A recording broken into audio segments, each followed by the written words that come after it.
أعوذ بالله السميع العليم من الشيطان اللعين الرجيم بسم الله الرحمن الرحيم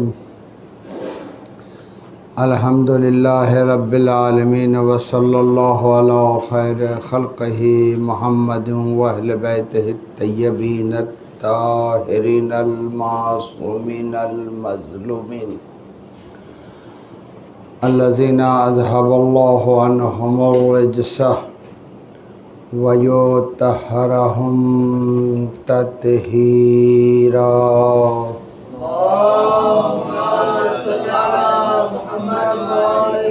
على لعنة الله على أعدائهم أجمعين من يومنا هذا إلى قيام يوم الدين بسم الله الرحمن الرحيم قال رسول الله صلى الله عليه وآله إن الحسين مصباح الهدى وسفينة النجاة আমরা কারবালা যে অনুষ্ঠিত হয়ে গেল তার পিছনে কি কারণ ছিল এগুলা আমাদের আলোচনার মধ্যে কিছুটা স্পষ্ট হচ্ছে, কিছুটা গবেষকদের দায়িত্ব যে শিকড় পর্যন্ত পৌঁছে যাওয়া।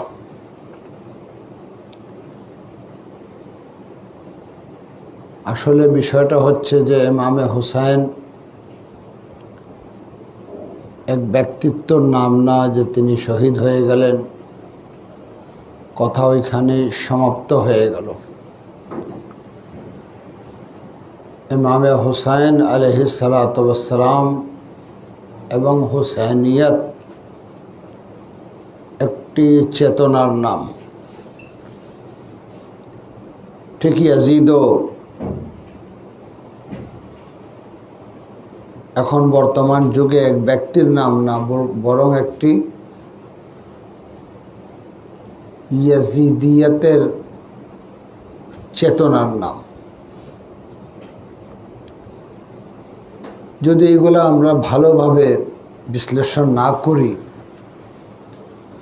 আমরা এর গভীরতায় প্রবেশ করার চেষ্টা না করি, কারবালার ঘটে যাওয়ার বিষয়কে নিয়ে আমরা যদি কারণগুলোকে চিহ্নিত না করি, তাহলে আমাদের সন্তানদেরও ভবিষ্যৎ প্রজন্মেরও সম্ভাবনা আছে যে চেতনাকে না বোঝার কারণে ইয়াজিদি চেতনার সাথে সম্পৃক্ত হয়ে যাওয়ার। আমি একটু পিছনের দিকে যাই। আহলে বাইতে আতহার আলাইহিস সালাতু ওয়াস সালামের এত বেশি পরিচয় তুলে ধরা পয়গম্বর ইসলামের কি প্রয়োজন ছিল? আলী সম্পর্কে এত হাদিস, আলিয়ন মাল হক ওয়াল হক মা আলী, या अली अंता मिन्नी बमंज़लत हारूना मिन मूसा, अदा मदीनतुल इल्म व अलियुन बाबुहा, अना व अलियुन अव्वाब हाज़िहिल उम्मा। ये बार बार पैगम्बर इस्लाम सल्लल्लाहु अलैहि वसल्लम अली इब्न अबी तालिबेर प्रसंग निये कथा बोलছেন। হাসনাইন আলাইহিস সালাতু ওয়াস সালামও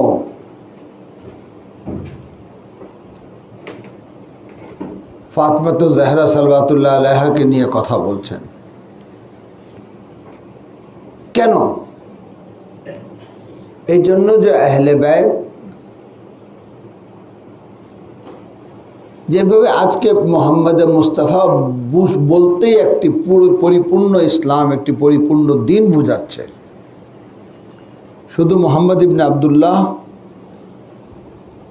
ওনার মধ্যে সীমাবদ্ধ না। যখনই আমরা বলছি মোহাম্মদ, তখন বলছি মোহাম্মদুর রাসূলুল্লাহ, সৈয়দুল মুরসালিন, সৈয়দুল আম্বিয়া, আখরি নবী, যার উপরে ওহী আসতো, যিনি মাইয়ান্তাকু আনিল হাওয়া ইন হুয়া ইল্লা ওয়াহয়ুল ইউহা, নফসের চাহিদা অনুযায়ী কথা বলতেন না, যার জন্য কোরআন বলছে বামা মুহাম্মাদুন ইল্লা রাসূল, যার জন্য কোরআন বলছে বামা আরসালনাকা ইল্লা রাহমাতাল লিল আলামিন। কেন এক ব্যক্তির পরিচয়ের জন্য এত প্রয়োজন? না, এক ব্যক্তি না, বলতে গেলে পরিপূর্ণ দিন। রসুল বলতেই ইসলাম, রসুল বলতেই শরিয়ত। এই জন্য রসুলের মারিফত প্রভাব ফেলবে শরিয়তের উপরে। আমি যদি মারিফত অর্জন করতে পারি, তাহলে আমার মধ্যে সেই শরিয়তের প্রতি ভালোবাসা, সেই শরিয়তের প্রতি আগ্রহ সৃষ্টি হবে। শুধু এটা না যে পয়গম্বর ইসলাম সম্পর্কে এত আয়াত এত হাদিস দেখে আমি ওনাকে ভালোবাসলাম, ওনাকে আমি একজন প্রিয় ব্যক্তিত্ব হিসাবে মেনে নিলাম, শুধু সেটাই না, বরং উনি যে দিন নিয়ে আসছেন, উনি যে চেতনা নিয়ে আসছেন, ওই চেতনার গভীরতায় প্রবেশ করার জন্য পয়গম্বর ইসলাম সাল্লাল্লাহু আলাইহি ওয়াসাল্লামের যে মারিফত,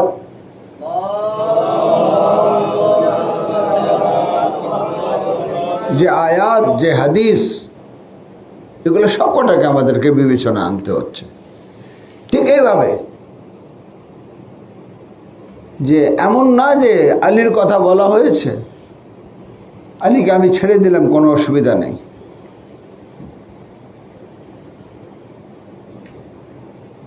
একবার সালাত পড়েন মোহাম্মদ ওয়া আলি মোহাম্মদ।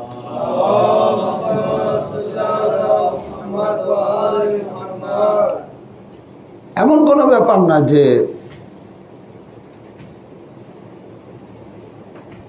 ইমামে হাসানকে আমি গ্রহণ করলাম না, তো অসুবিধা কোথায়? ইমামে হুসাইনের মারিফত অর্জন করিনি, ওনাকে গ্রহণ করিনি, তো এমন কি বিষয়? কিন্তু আয়াত ও রেওয়ায়াতের দৃষ্টিতে এটা স্পষ্ট যে এটা একটি গুরুত্বপূর্ণ বিষয়। এখানে কোনো রকম অবহেলা করার কোনো সুযোগ নেই। আলী এক ব্যক্তির নাম থাকা সত্ত্বেও আলী একটি চেতনার নাম, আহলে বায়ত একটি চেতনার নাম।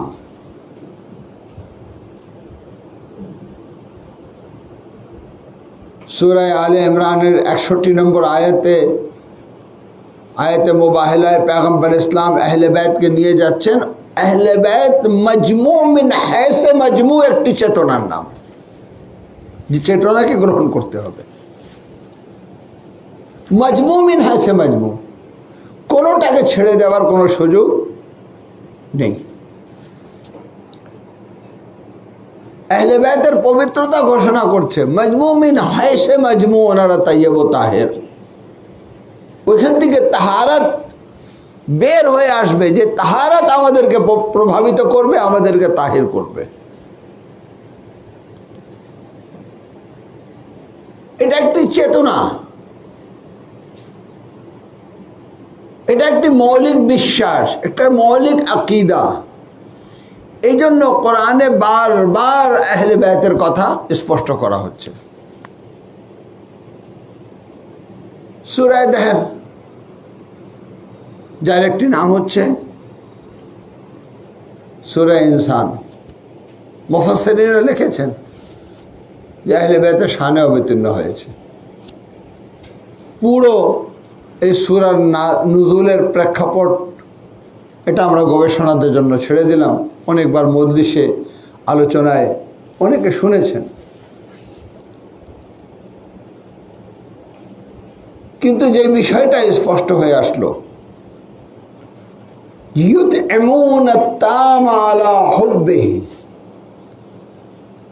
অর্থাৎ ওনারা যে কাজ করতেন আল্লাহর মহব্বতে করতেন, আল্লাহর ভালোবাসায় করতেন। সবচেয়ে বড় শিক্ষণীয় বিষয় হচ্ছে এটা। কেন আহলে বায়াতকে মানতে হবে? আহলে বায়াতের মধ্যে ওয়াহদানিয়ত পরিপূর্ণতা লাভ করেছে।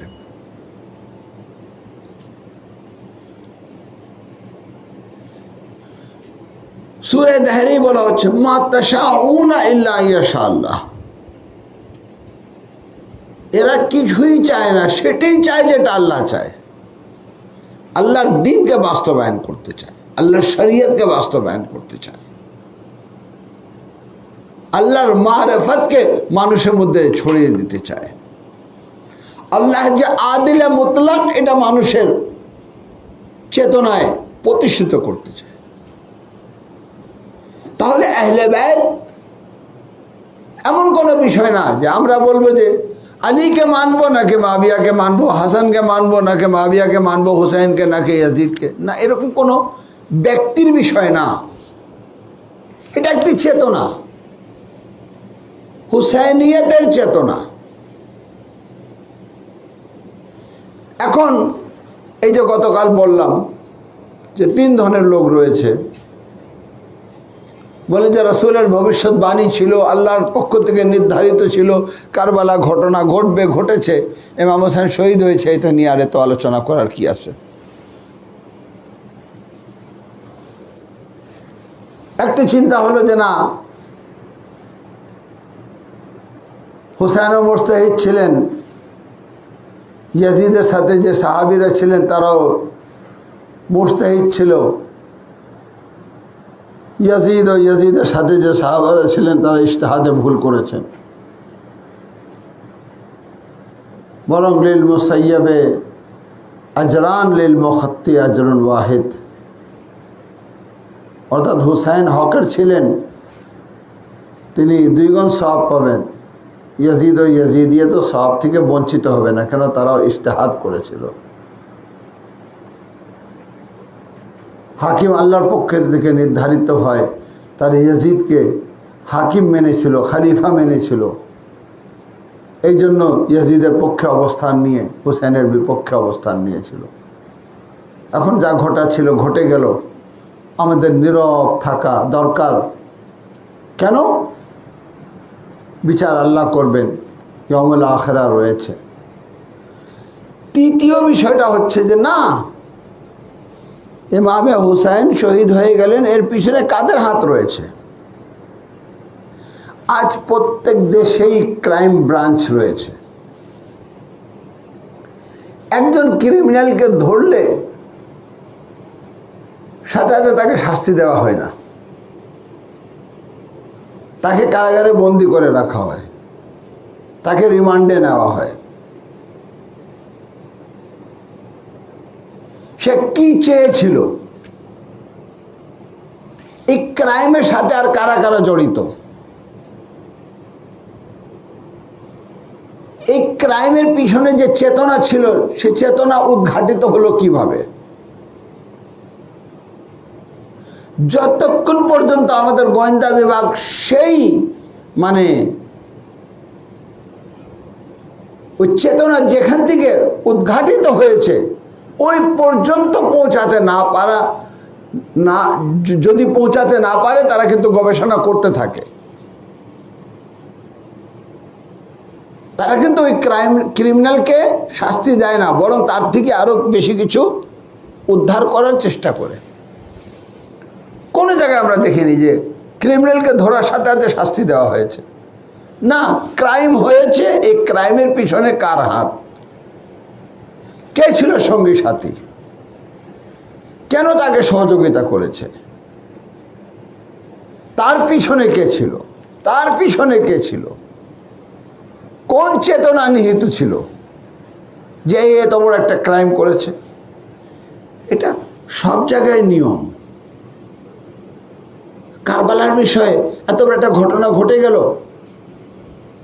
আমরা এই কাজ করব না? গবেষকরা এই কাজ করবেন না? একটু পিছনের দিকে যাওয়ার চেষ্টা করবেন না? যে ইয়াজিদ ও ইয়াজিদিয়াত কেন এই অবস্থায় চলে আসলো? এর পিছনে কারণ কি, রহস্য কি, কাদের হাতের পিছনে নিহিত রয়েছে? কে ইয়াজিদকে এই পর্যায়ে আসতে সাহায্য করেছে?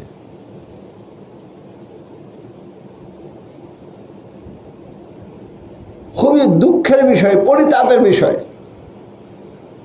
কেন পর্দা দেওয়ার চেষ্টা করা হয়?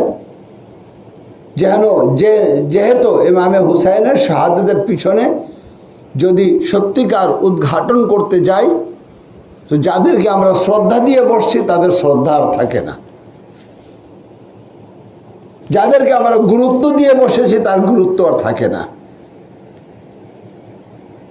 যাদেরকে আমি নেতৃত্ব আসনে বসিয়েছি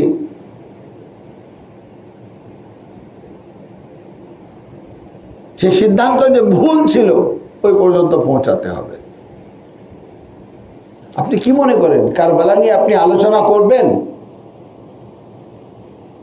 সিফিনের প্রেক্ষাপট সামনে আসবে না? ঠিক আছে, কারবালা হয়েছে, তো কারবালার পূর্বে মাবিয়ার আমলে সিফিন হলো কেন? কেন সাহাবারা দুই ভাগে বিভক্ত হয়ে গেলেন?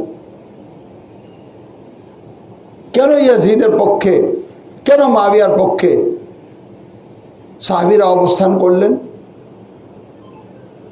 এখন যখন ওইখানে পৌঁছাতে হয় তাহলে একটি সিদ্ধান্তর বিষয় এসে যায় যে আলী হকে ছিলেন নাকি মাবিয়া হকে ছিলেন। কারবালা নিয়ে যদি আমরা শুরু করি, উপর থেকে যদি আমরা অপরাধ দেখতে থাকি, তাহলে আমরা দেখব যে কারবালা ইমাম হোসেন শহীদ হলেন। এই অপরাধগুলো একটা পর একটা ঘটতে ঘটতে ঘটতে শেষে এত বড় একটি অপরাধ ঘটে গেল।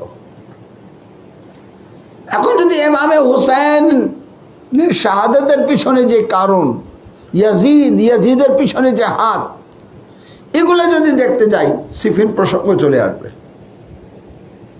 এটা আবার অন্য ভাইরা চান না। ওই একদিন আশুরার দিন একটা ইমামে হুসাইনকে নিয়ে দোয়া করে কিছু খাবার, কিছু মিষ্টি বিতরণ করে দিয়ে মনে করেন যে আমি ইমামে হুসাইনের পক্ষে যে ভূমিকা নেওয়া দরকার ছিল তা দিয়েছি, আসসালাম। আপনি যে সবচেয়ে বড় অপরাধ করছেন, আপনি আপনার সন্তানকে ইয়াজিদিয়তের দিকে ঠেলে দিচ্ছেন।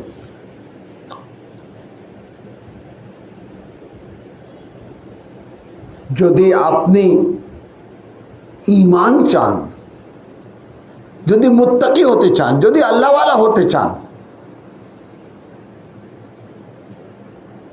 যত প্রিয় ব্যক্তি আপনার হোক না কেন, আপনি তাকে প্রিয় ভেবেছিলেন, কিন্তু অপরাধী বের হলো, কিছু করার নেই। বাপের উপস্থিতিতে সন্তানকে অ্যারেস্ট করে নিয়ে যায়। বাপ জিজ্ঞেস করে কি করেছে, বলে হত্যা করেছে। আর বাপের কোনো সাহস থাকে না যে পুলিশের হাত থেকে নিজের বাচ্চাকে কেড়ে নেবে। ভালোবাসা যতই থাক, কিছু করা থাকে না।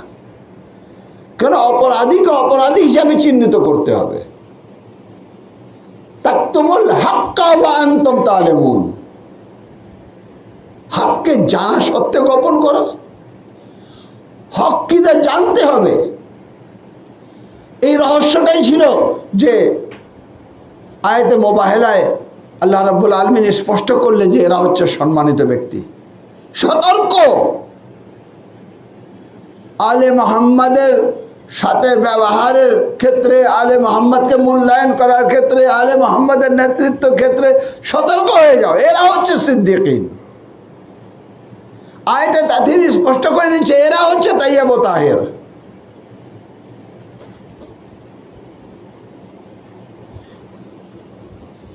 সূরা মায়দার ৬৭ নম্বর আয়াত স্পষ্ট করে দিচ্ছে এরা হচ্ছে বেলায়েতের অধিকারী, এরা হচ্ছে নফসের মালিক। সূরা মায়দার ৩ নম্বর আয়াত স্পষ্ট করে দিচ্ছে যে এনাদের বেলায়েতের উপরে দিন পরিপূর্ণ হয়েছে, এনাদের বেলায়েতের উপরে নিয়ামত সম্পূর্ণ হয়েছে। এরা হচ্ছেন আল্লাহওয়ালা। যদি কেউ ভুল করে ফেলে সে ভুল করেছে, সে জবাব দেবে। আমার আকীদা তো সঠিক হওয়া দরকার না। মাবিয়া ছিল কাতিবে ওয়াহি, মাবিয়া ছিল সাহাবিয়ে রাসূল। এখন একটা ভুল করে ফেললো, তা কিছু বলার নেই। যখন কিছু বলার নেই, কারবালা ঘটবে।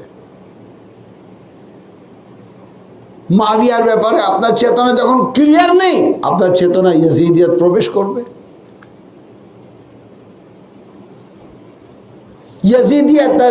ইয়াজিদের সামনে রাদিয়াল্লাহু আনহু দেখতে আপনার হাত কাঁপবে না?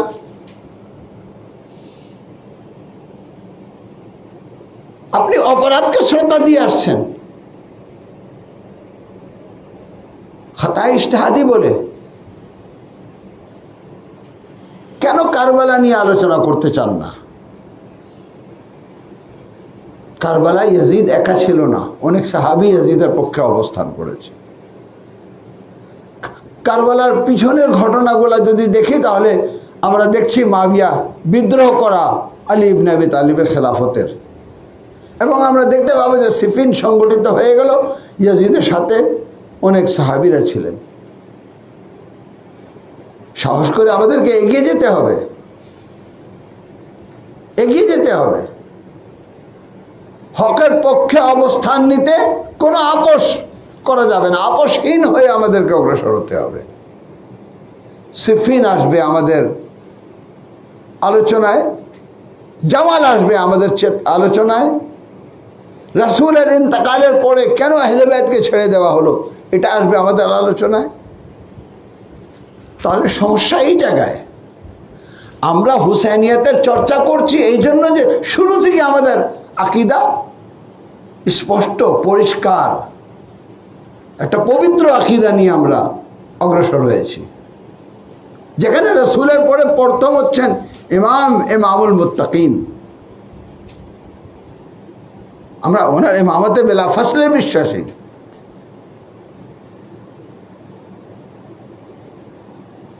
প্রশ্নই আসে না যে আমরা আলীর বিপক্ষে অবস্থান নেব। যখন আমরা অবস্থান নেই তো কারবালা চর্চা করতে আমাদের সাহস হয়েছে, আমাদের বুকে সাহস হয়েছে, আমরা কারবালা নিয়ে চর্চা করি। কেন? যখন কারবালা চর্চা করতে যাব, কেউ এসে বলবে যে কারবালা একদিনে ঘটে যায়নি, কারবালা ঘটনার পিছনে মাবিয়ার হাত ছিল, মাবিয়াকে শক্তিশালী করার পিছনে এই হাতগুলা ছিল। যে হাতগুলাই আসবে আমাদের কাছে ক্লিয়ার। এই জন্য আমরা আমাদের আনুষ্ঠানিকতাকে দেখে আপনি বলবেন যে এগুলা করা যাবে না, এটা করতে নেই, সেটা আপনি পরে আসেন। আগে আপনি আসেন সত্য উদ্ঘাটন করবেন কিনা। আগে আপনি আসেন ইমাম হুসেন শহীদ কেন হলেন, কাদের ভুল ছিল, কারা অপরাধী ছিল, কারা ইয়াজিদকে এইরকম একটা ক্ষমতার আসনে বসালো যে পয়গম্বরে ইসলামের প্রিয় দহিত্র 3 দিনে তৃষ্ণার্ত অবস্থায় জবাই হয়ে গেল।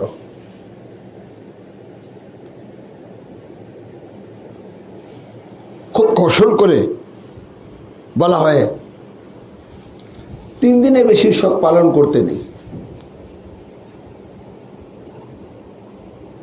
কেন? এই আলোচনাগুলো করতে গেলে শোকের অনুষ্ঠান হয়। পয়গম্বর ইসলাম যে বছর খাদিজা দুনিয়া থেকে বিদায় নিলেন, হযরত আবু তালিব বিদায় নিলেন, সেই বছরটাকে আমুল হুজন বলেছিলেন। পুরো একটা বছর। কেন আপনার দৃষ্টিতে নেই? আমরা 2 মাস 10 দিন করি তো বলা হয় যে না, যেহেতু হাদিসে 3 দিনের বেশি শোক পালন করতে নেই। আচ্ছা ঠিক আছে, 3 দিনের বেশি শোক পালন করতে নেই। মুহররমের চাঁদ দেখে হুসাইনের জন্য আলোচনা আমাদের এখানে শুরু হবে, অন্য অন্য জায়গায় 7 মুহররম থেকে শুরু হবে, 10 মুহররম পর্যন্ত অব্যাহত থাকবে। আসুন আমরা দুজনই হুসাইন নিয়ে চর্চা করি, হুসাইনের হত্যাকারী কারা ছিল গবেষণা করি, রিসার্চ করি, দেখি এর পিছনে কাদের হাত ছিল। যত দূর যেতে হয় কেন? ইয়াজিদিয়াত নিশ্চিত একটি চেতনার নাম, ঘট করে ঘটে যাওয়ার ঘটনা না। ঘট করে ঘটে যাওয়ার ঘটনা থাকলে পয়গম্বর ইসলাম সতর্ক করতেন না।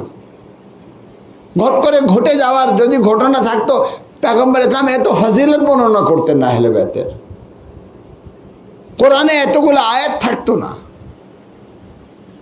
এতগুলা আয়াত থাকা সত্ত্বে যদি আহলে বাইতকে মূল্যায়ন না করার কারণে কারবালা ঘটে গেল, এখন ভবিষ্যৎ প্রজন্মকে, ঠিক আছে, যারা ঘটিয়েছে তারা তো অবশ্যই আযাবের সম্মুখীন হবে, কিন্তু আমরাও কি আযাবের ভাগীদার হব? আমরাও কি জাহান্নামের দিকে ধাবিত হব? নাকি আমাদের দায়িত্ব রয়েছে হকের পক্ষে অবস্থান নেওয়া? নাকি আমাদের দায়িত্ব রয়েছে যে সত্যকে উদ্ঘাটন করা? যারা করে না তারা জানে সিফিন প্রসঙ্গ চলে আসবে, জামাল প্রসঙ্গ চলে আসবে, রাসূলের ইন্তেকালের পরে যে ঘটনাগুলো ছিল সেগুলো চলে আসবে। ফাতেমাতুজ জাহরা সালাওয়াতুল্লাহ আলাইহার ওই কন্দন সামনে চলে আসবে যে তিনি বলছিলেন সুব্বাত আলাইয়া মাসায়েবুন, সুব্বাত আলাইয়া মাসায়েবুন লাউ আন্নাহা সুব্বাত আলাল আইয়ামে সিরনা লিয়ালিয়া। এ বাবা, যে মুসিবত আমার উপরে ফেলে দেওয়া হয়েছে, যদি প্রকাশ্য দিনের উপরে পড়তো তো দিন রাতের মতো অন্ধকার হয়ে যেত। এই বিষয়গুলো যেহেতু আলোচনায় আসে না, কারবালার সুযোগ করে দিয়েছে, হুসাইনের মাজলুমিয়ত সুযোগ করে দিয়েছে। তার ভাই হাসান কেন মাজলুম ছিলেন? হুসাইনের মাজলুমিয়ত সুযোগ করে দিয়েছে কেন তার বাবা মাজলুম ছিলেন? হুসাইনের মাজলুমিয়ত সুযোগ করে দিয়েছে মানুষকে বুঝার কেন ফাতেমাতুজ জাহরা মাজলুম ছিলেন, মাজলুমা ছিলেন। তাহলে স্পষ্ট দুটি চেতনা। এখন আলহামদুলিল্লাহ ওই যুগ শেষ হয়ে গেল যে ওই বাপ দাদার ধর্ম ধরে রাখতে হবে। এখন আলহামদুলিল্লাহ রিসার্চের যুগ। মানুষ রিসার্চ করতে চায়, মানুষ সত্যকে বুঝতে চায়, মানুষ হককে বুঝতে চায়।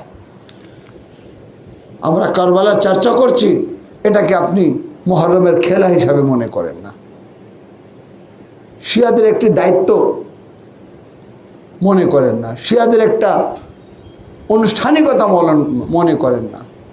বলে এরা যে কাঁদছে, এরা যে কালো কাপড় পরছে, এরা যে আজাদার হয়েছে, গিয়ে দেখি কেন। কেন? যখন হুসাইনের মাজলুমিয়ত দেখবেন তখন হুসাইনের মাজলুমিয়ত আপনাকে বলে দেবে হাসান মাজলুম কেন হয়েছিলেন। আপনাকে বলে দেবে আলী ইবনে আবি তালিবের মাজলুমিয়ত কি ছিল, ফাতেমা কেন মাজলুমা হয়েছিলেন। এবার আপনি সত্য পেয়ে যাবেন, সত্য পেয়ে যাবেন, নিশ্চিতভাবে আপনি কিন্তু জান্নাতের দিকে ধাবিত হলেন। না এটাও বলা যাবে না, না এটাও বলা যাবে না, না এটাও বলা যাবে না, নীরব নীরব নীরব নীরব থাকবেন। নীরব থাকবেন এর অর্থ কি হলো? এর অর্থ এটাই হলো যে আপনি আপনার ভবিষ্যৎ প্রজন্মকে হক বোঝার সুযোগ দেননি। যখন হক বোঝার সুযোগ দেননি, এখন তার এখতিয়ারের মধ্যে পড়ে গেল। যদি খুব চালাক চতুর থাকে, গবেষক থাকে, ঈমান থাকে, আল্লাহ যদি তার হেদায়েত করে, তাহলে হকের পথে চলে আসবে, নাহলে অধিকাংশ কিন্তু জাহান্নামের দিকে ধাবিত হবে। আজকে কিন্তু এটি হয়েছে। এখানে অনেক বড় ভূমিকা কারবালা নিয়ে চর্চা করা, এটা কিন্তু একটা গুরুত্বপূর্ণ দায়িত্ব, যে দায়িত্ব নিয়ে আমরা এই কাজ করছি। এই কাজে আমরা একা হব কেন? লা ইলাহা ইল্লাল্লাহ আপনি পড়েছেন, আমরা পড়িনি। মুহাম্মাদুর রাসূলুল্লাহ আপনি এই কালমা পড়েছেন, আমরা পড়িনি। এরপরে যখন আমরা বলি আলিয়ান ওয়ালিউল্লাহ, কেন বলি? আসেন দেখেন, বোঝার চেষ্টা করেন।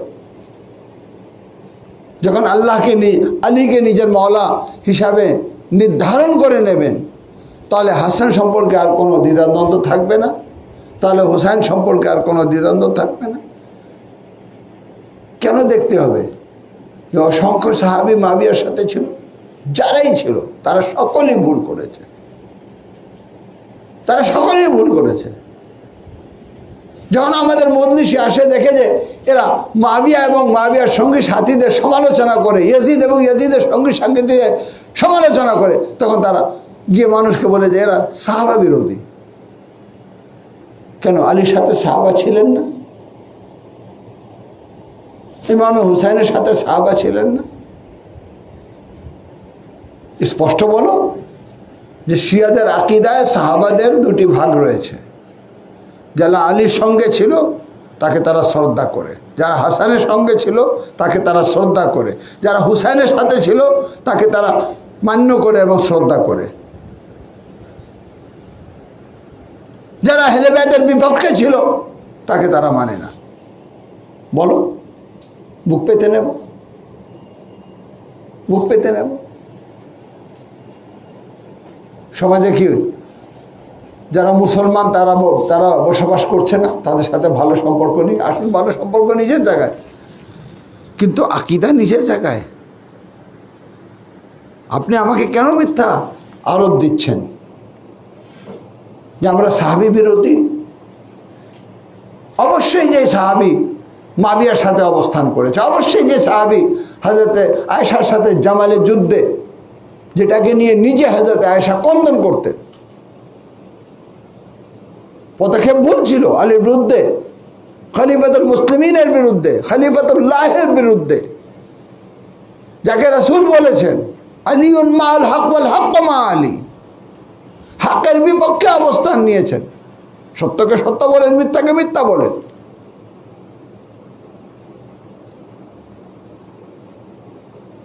আপনি উমারে সাদকে এই জন্য খারাপ বলবেন না যে সাদ ইবনে আবি ওয়াক্কাস সাহাবী রাসূলের সন্তান। এবং কি পরিতাপের বিষয়ে, কারবালার ঘটনায় যে এত বড় অপরাধী উমারে সাদ, তার থেকে ৭৬টা রেওয়ায়েত নেওয়া হয়েছে। আমি যে কিতাব লিখেছি ওর মধ্যে রেফারেন্স দিয়েছি, রাবি হাদিস হিসাবে গ্রহণ করা হয়েছে। এ কেমন অপরাধ?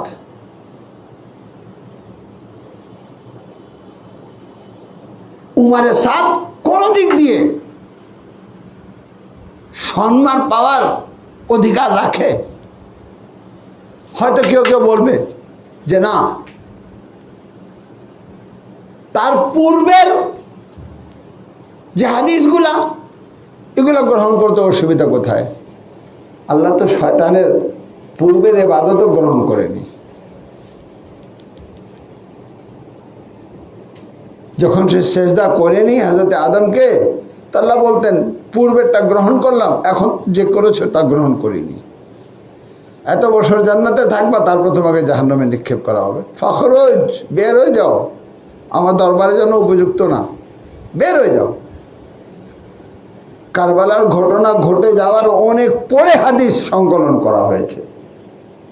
কেন উমারে সাদ থেকে রেওয়ায়েত নেওয়া হলো? এরকম অনেক রাবিয়ানি হাদিস রয়েছেন যারা কারবালা ইয়াজিদের পক্ষে ছিলেন এবং পরেও ইয়াজিদের গুণগান গিয়েছেন। এখন পর্যন্ত ইয়াজিদের পক্ষে ওকালতি করা হচ্ছে। আমাদের দায়িত্ব হুসাইনের পক্ষে ওকালতি করা, আমাদের দায়িত্ব। এই দায়িত্ব আমরা পালন করব। হক বুঝতে চান, খোলা মনে পরিষ্কার মনে গবেষণা করুন, তাহলে হুসাইনের মাজলুমিয়তকেও বুঝতে পারবেন। রাসূল যে কোন ব্যথা নিয়ে দুনিয়া থেকে বিদায় নিলেন, বা রাসূলের পরে যাকে আজকে জিন্দা নবী বলেন, নূরি নবী বলেন, শাহিদ ও নাজির বলেন, সেই নবী কারবালার ঘটনা দেখে মর্মাহত হয়েছেন। আপনি কারবালার ঘটনা নীরব থাকবেন? কিয়ামতে কি মুখ দেখাবেন প্রিয় নবীকে? আল্লাহ রাব্বুল আলামিন আমাদেরকে সত্যকে সত্য, মিথ্যাকে মিথ্যা, হককে হক, বাতিলকে বাতিল বলার তৌফিক দান করুক। আমরা যেন এই কারবালার তাৎপর্যগুলোকে বুঝে আমরা একটি শক্তি অর্জন করতে পারি, যেন কোনো ইয়াজিদ মাথাচাড়া দিয়ে উঠতে না পারে। ইয়াজিদিয়াতের চেতনাকে যেন আমরা ধুলোর সাথে মিশিয়ে দিই। আর এই কাজ আমরা না, আমাদেরকে শিক্ষা দেওয়া হয়েছে। ওই এক ব্যক্তি যে বলল শিয়ারা হাসানে মোসান্না নিয়ে আলোচনা করে না, হযরত যায়েদ শহীদ নিয়ে আলোচনা করে না, সে জানে না হাসানে মোসান্না কারবালার ঘটনার পর যে আহত হওয়ার পর কিভাবে বানি উমাইয়ার বিরুদ্ধে তিনি সোচ্চার ছিলেন, মানুষকে সচেতন করতেন, যে কারণে ওনাকে শহীদ করা হয়েছে। হযরত যায়েদ ইমামে জাইনুল আবদিন আলাইহিস সালামের যুগে কিয়াম করেননি, কিয়াম করেছেন ইমামে মুহাম্মদ বাকর আলাইহিস সালামের যুগে। যায়েদ শহীদ কিয়াম করেছেন, তখন ইয়াজিদ বেঁচে ছিল না, কিন্তু ইয়াজিদের চেতনার বিরুদ্ধে তিনি জিহাদ করেছেন। অর্থাৎ হযরত যায়েদের শহীদের জিহাদের চেতনা আজ আমরা কিন্তু বাস্তবায়ন করছি। ইয়াজিদ ছিল না, হযরত মুখতার প্রতিশোধ নিয়েছেন ইমামে জাইনুল আবদিন ইসলামের যুগে। ইমামে জাফর সাদিক আলাইহিস সালামের যুগ আস্তে আস্তে ইয়াজিদি কোনো বেঁচে ছিল না, কিন্তু বেঁচে ছিল ইয়াজিদিয়াতের চেতনা। ইমামে মুহাম্মদ বাকর আলাইহিস সালামের যুগে যে যায়েদ ইবনে শহীদ ওই চেতনার বিরুদ্ধে জিহাদ করতে গিয়ে জীবন দিয়েছেন, শহীদ হয়েছেন। আমাদের সকলের সালাম হোক যায়েদ শহীদের উপরে। ইমামে জাইনুল আবদিন আলাইহিস সালাম রাস্তায় বের হয়ে ইমামে হুসাইনের মাজলুমিয়ত বর্ণনা করেছেন, কারবালার মাজলুমিয়ত বর্ণনা করেছেন, যেন তোমরাও শিখে নাও, তোমরা এইভাবে রাস্তায় বের হয়ে ইমামে হুসাইনের মাজলুমিয়তকে বর্ণনা করো। আজকে ইয়মে আলী আসগার, সেই ছোট্ট শিশুর একটা দিন পালন করার জন্য ইরান থেকে আহ্বান জানানো হলো যে মুহররমের 10 দিনের ভিতরে যেই দিন শুক্রবার হবে সেই দিন ইয়মে আলী আসগার পালন করা হোক। আমরা আমাদের বাচ্চাদেরকে যখন সবুজ কাপড় দিয়ে একটা পাট্টি দিয়ে হযরত আলী আসগার আলাইহিস সালামের শাবি হিসাবে যে এইরকম ছোট বাচ্চাকে শহীদ করা হয়েছে, আমরা যখন বের হই বলে বিদআত, এটা ইসলামে নেই, এটা নাজায়েজ কাজ। বাবা এটা নেচার, এটা নেচার। আপনি ফতোয়া দিতে থাকেন, আপনার ফতোয়ার কোনো প্রভাব পড়বে না, না মুসলমানদের উপরে পড়বে, না নন মুসলিমের উপর পড়বে। আজ ফিলিস্তিনের ছোট ছোট বাচ্চাকে নিয়ে তার বাবারা যে দাফন করছে, আজকে দেখা যাচ্ছে ইউরোপে তার প্রতীক বানিয়ে মিছিল হচ্ছে, ছোট্ট ছোট্ট কাপড়ে পেছানো বাচ্চার মতন তারা নিয়ে কিন্তু বের হচ্ছে। দেখা যাচ্ছে যে অনেক শোয়া ব্যক্তি সাদা কাপড় পরে লাশের মতন প্রতীক বানিয়ে রেখে দিয়ে তারা ফিলিস্তিনের পক্ষে অবস্থান নিচ্ছে। ফতোয়া দেন, ফতোয়া দেন। আলমের ছবি বানাচ্ছি আমরা, তাবুতের ছবি বানাচ্ছি আমরা, অনেক অবজেকশন হচ্ছে। আজকে ফিলিস্তিন মুসলমান, সুন্নি মুসলমান, যেখানে এজিটেশন হচ্ছে, কিছু না হলেও ব্যানারের মধ্যে ওই ছোট ছোট শিশুর লাশ, অরিজিনাল লাশ, ওই ছবিটা কি অরিজিনাল? কোন এক বাচ্চার সত্যিকার ছবি নিয়ে আসছেন? না, আর্টিস্টরা আর্ট করে দিচ্ছে। আজকে আমরা ইউরোপে দেখছি মিছিল বানাচ্ছে, ছোট ছোট বাচ্চাকে কুলে নিয়ে মিছিলের মধ্যে বের হচ্ছে। বাচ্চা না, কাপড়ের পেছনে একটা লাশের প্রতীক, যাকে নামাদিন বলা হয়। কেন? এই জন্য যে যারা রাস্তায় দেখতেছে, দৃশ্য যারা দেখতেছে, তারা বলবে কি ঘটনা, কি ছোট ছোট বাচ্চাদের প্রতীক লাশ বানিয়ে হাতে নিয়ে রয়েছে কেন? বলে আজকে আমার হাতে দেখতেছো, এটা আমার হাতের কথা না, আমরা স্মরণ করে দিচ্ছে ফিলিস্তিনি বাচ্চাদের, তাদের বাবা মায়ের হাতে এইভাবেই লাশ রয়েছে। কারবালাকে বোঝা, বিবেকবান হওয়ার দরকার। বড় বিবেক নিয়ে এগিয়ে আসেন, কারবালা বুঝতে পারবেন। আল্লাহ রাব্বুল আলামিন আমাদেরকে তৌফিক দান করুক। ওয়া মা আলাইনা ইল্লাল বালাগ। আসসালামু আলাইকুম ওয়া রাহমাতুল্লাহি ওয়া বারাকাতুহু।